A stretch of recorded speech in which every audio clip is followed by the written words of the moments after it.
Hey everybody, I hope you're having a great week. For the past 2 weeks, we've been in a series called Jesus 2.0, updating our connection. Not so much our connection with God, although that's very important. It's more about updating our connection with the people in our lives as Jesus modeled for us all throughout the Gospels. Ted did a great job of kicking it off, talking about the Good Samaritan and how we need to move at the pace of grace like Jesus did. So many of us are so busy and have so much on our schedules, and we're moving around at this frantic pace that we don't even see the people in our lives, yet alone take time to be able to connect with them and to be able to meet their needs.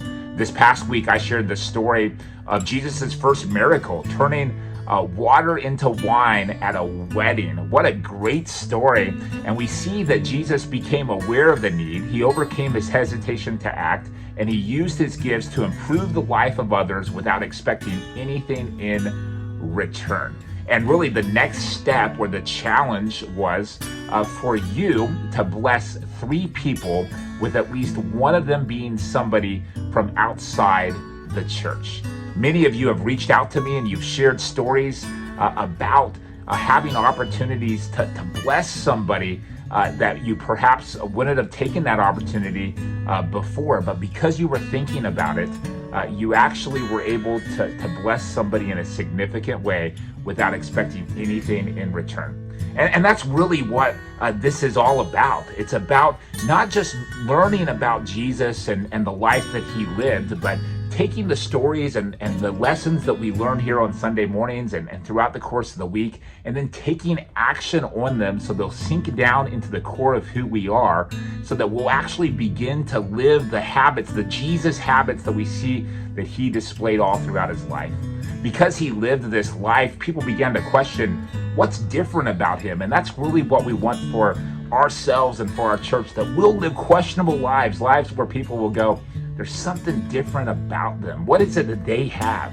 And then when they start asking questions, we can start giving answers and we can point them towards Jesus.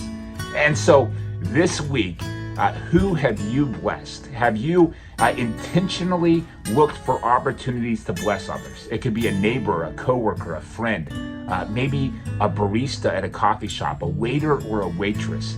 Somebody that you haven't talked to in a really long time, or somebody that you're really close with whom you know has a need.